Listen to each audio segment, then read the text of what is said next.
A'udzubillahi minasyaitonirrajim. Bismillahirrahmanirrahim. Hai, Assalamualaikum warahmatullahi wabarakatuh. Bertemu kita lagi dengan Kaunsil Berdaftar Dr. Muhammad Zahmi Mazahir. Alhamdulillah. Hari ini saya ingin mengupas topik yang cukup menarik, dan insya-Allah topik ini lebih memberi satu kekuatan pada diri kita, dan kita akan melihat di mana potensi untuk kita lebih baik lagi. Tuan-tuan dan puan-puan sekalian, bagi memberkati pertemuan kita, yang bagi sedang mengikuti, sedang menonton FB Live saya ni, kita mulakan dengan murid Al-Fatihah. A'udzubillahi minasyaitonirrajim. Bismillahirrahmanirrahim.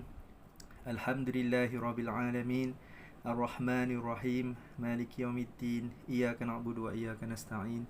Ihdinas siratal mustaqim, siratal ladzina an'amta 'alaihim ghairil maghdubi 'alaihim waladdallin. Amin. Amin ya rabbal alamin. Okey, tuan-tuan dan puan-puan sekalian. Jadi topik yang saya akan sentuh pada petang ini adalah bertajuk bangunkan sikap anda orang yang penting. Sekali lagi, siapa? Bangunkan sikap anda orang yang penting. Jadi antara tips ataupun saya nak bagi beberapa 3 tips yang saya nak kongsikan pada petang ini. Okey, tips yang pertama, macam mana kita nak bangunkan sikap kita sebagai seorang yang penting. Pertama sekali adalah amalkan tabiat menghargai. First sekali kita amalkan tabiat menghargai. Macam mana kita nak tahu, macam mana kita nak amalkan tabiat yang menghargai ini? Sentiasalah beri sokongan. First sekali kita bagi sokongan kepada sesiapa saja yang kita kenali. Yang keduanya adalah kita berikan senyuman yang ikhlas, jujur dan mesra. Senyuman yang ikhlas. Amalkan tabiat yang menghargai ini, bila kata kita lihat orang, kita bagi sokongan. Yang kedua adalah kita bagi senyuman yang ikhlas. Dan yang ketiga adalah kita berikan kata-kata semangat. Contohnya, anda seorang yang penting untuk saya. Jadi tuan-tuan dan puan-puan, apabila menonton FB Live saya ni, anda adalah orang penting untuk saya. Sebab apa? Kalau tak ada penonton, contohnya seorang artis ke, pelakon ke dan sebagainya, kalau tak ada penonton, maka dia punya cerita dia tak ada orang nak tengok lah. Ini salah satu dia. Yang seterusnya, yang keempat adalah jangan memandang sesiapa pun sebelah mata.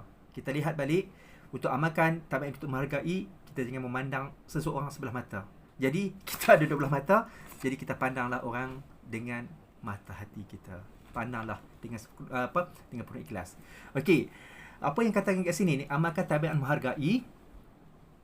Semua orang adalah penting.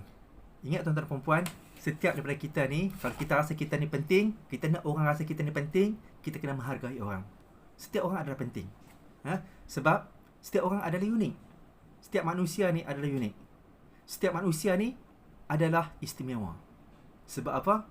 Sebab Allah menjadikan manusia sebaik-baik kejadian.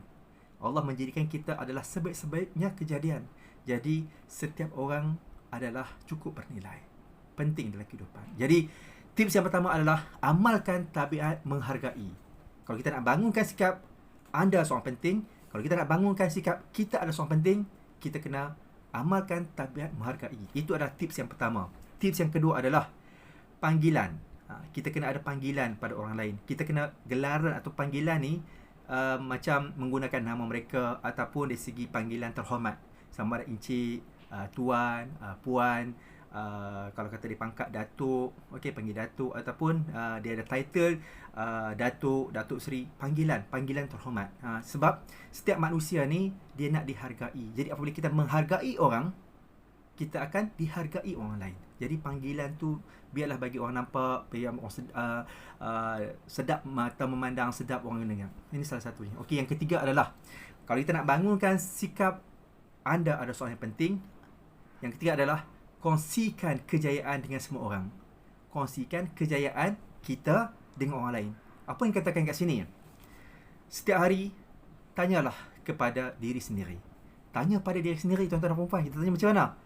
Apakah yang dapat saya lakukan pada hari ini untuk mengembirakan jiran saya? Apakah yang dapat saya lakukan pada hari ini untuk mengembirakan sahabat saya?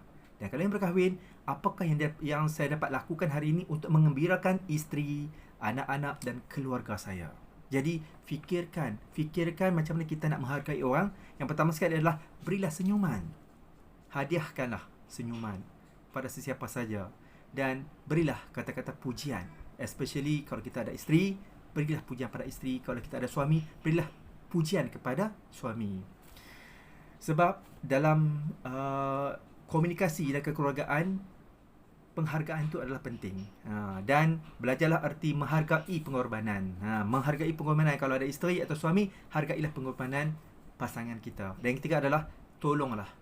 Kalau kata kita ni sebagai, macam saya sebagai seorang suami, kita kalau ada di rumah sekarang ni, kita berilah membantu isteri, kita ringankanlah bebanan keluarga kita. Antaranya kita boleh masak, kita boleh membasuh pakaian, basuh pinggan mangkuk dan sebagainya. Sebab kita ingat orang yang kita sayang ni, dia telah bagi sepenuh kepercayaan pada kita. Contohnya, kalau isteri, dia melahirkan anak. Kalau suami, dia bekerja mencari nafkah. Ini antara yang paling penting sekali.